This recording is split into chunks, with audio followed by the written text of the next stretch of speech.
Bonjour mes frères et sœurs, combien c'est important de reconnaître en tant qu'enfant de Dieu, en tant que disciple de Jésus-Christ, que nous avons besoin de marcher dans l'humilité, jusqu'à être prêt à nous retirer même s'il le faut, à s'effacer, en acceptant d'être comme quelqu'un qui a perdu. Bien sûr, perdu aux yeux des hommes, pas aux yeux de Dieu, parce que Dieu a marché dans l'humilité. Jésus-Christ est venu s'est dépouillé de toute sa divinité, de toutes ses ambitions, de toute sa position en tant que fils de Dieu, pour venir dans un corps semblable au nôtre. Il n'a pas essayé de justifier ou de forcer sa position en tant que fils de Dieu. Il s'est dépouillé. Il a enlevé en lui toute ambition de pouvoir prouver quoi que ce soit. Il était animé de seul désir d'accomplir la volonté de son Père. Donc, nous devons nous aussi marcher dans cette attitude. Et je réalise que nous pouvons avoir une étiquette, une casquette de chrétien, mais être encore sous l'influence de l'iniquité. L'iniquité, en réalité, c'est la rébellion contre Dieu. De la même façon que le diable s'est rebellé contre Dieu. Et c'est l'influence du monde, c'est son influence sur le monde qui emmène le monde à manifester cette rébellion contre Dieu, à s'opposer à la volonté de Dieu. Et nous pouvons être des chrétiens, mais quelque part, au fond de nous, avoir encore cet état d'esprit de rébellion contre la volonté de Dieu, et agir à notre guise. En effet, le Seigneur nous dit que nous les reconnaîtrons à leurs fruits. Et il est évident qu'il y a beaucoup de personnes qui se disent être des chrétiens, mais qui sont dans un état d'esprit de rébellion. Comme l'exemple des sœurs qui exercent le ministère pastoral, par exemple. Mais il y a encore beaucoup d'autres exemples qui nous montrent que des personnes peuvent avoir l'apparence de la piété, mais sans manifester les sentiments de Christ. En quoi consiste manifester les sentiments de Christ? C'est de mourir à soi-même.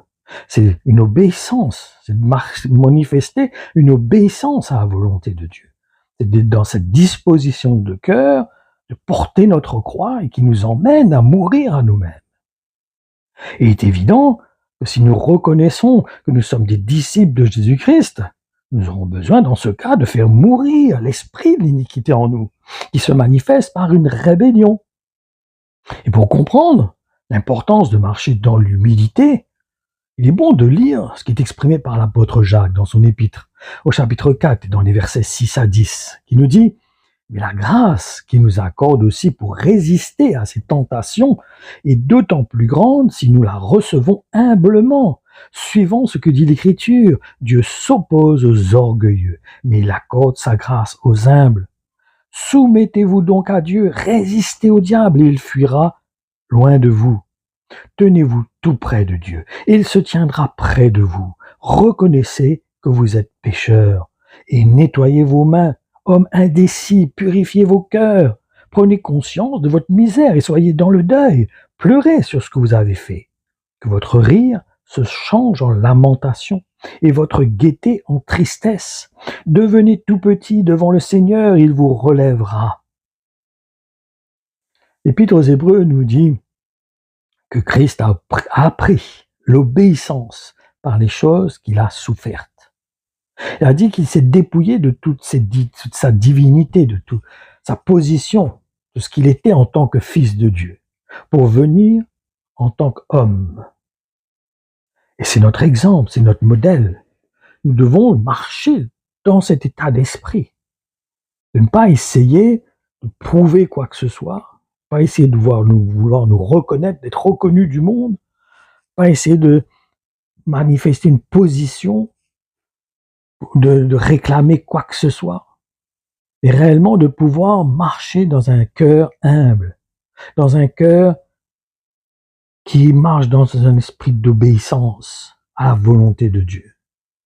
Que nous soyons dans cette démarche de ne pas essayer de nous justifier ou justifier nos actions, mais nous assurer réellement que ce que nous faisons est en accord avec l'esprit de l'Évangile, dans le même état d'esprit que celui qui était animé par Jésus-Christ lui-même, qui marchait dans l'humilité, Il n'a pas essayé de prouver quoi que ce soit. Il n'a pas essayé de démontrer quoi que ce soit par la force. Mais il a fait la volonté. La seule chose qui l'intéressait, c'est de faire la volonté de son Père. Il n'était pas venu pour faire la volonté de l'homme. Il n'était pas venu pour plaire à l'homme. Il n'était pas venu pour se faire remarquer de l'homme. Il est venu pour faire la volonté de son Père. Que le Seigneur puisse nous aider à avoir cette attitude, de marcher dans ce cœur, de faire la volonté du Seigneur et faire la volonté de notre Père qui est aux cieux et de son Fils qui est assis à la droite du Père. Que nos cœurs marchent dans cette obéissance, dans cette soumission. Inspirons à cela. Humilions-nous sous la main puissante de Dieu. Et il nous relèvera, c'est lui qui nous élèvera. Nous n'avons pas besoin de nous élever nous-mêmes. Nous n'avons pas besoin de marcher dans une ambition de vouloir être élevés. Au contraire, nous avons besoin de nous humilier plus en plus. Donc que le Seigneur vous bénisse, que le Seigneur vous encourage, qu'il vous fortifie, qu'il nous aide, qu'il nous équipe, qu'il nous donne ce cœur de plus en plus à faire mourir l'iniquité qui est en nous. Que nous puissions marcher dans l'obéissance parce que nous sommes de nouvelles créatures. Nous avons été créés à l'image de Jésus-Christ. Donc, suivons l'exemple de Jésus-Christ. Manifestons un cœur de soumission à la volonté de Dieu. Marchons dans ses voies. Acceptons de laisser le Seigneur nous transformer, enlever en nous toute mauvaise racine de méchanceté. Que le Seigneur nous équipe, qu'il soit béni, que nos vies glorifient Dieu au nom de Jésus-Christ. Que le Seigneur vous bénisse.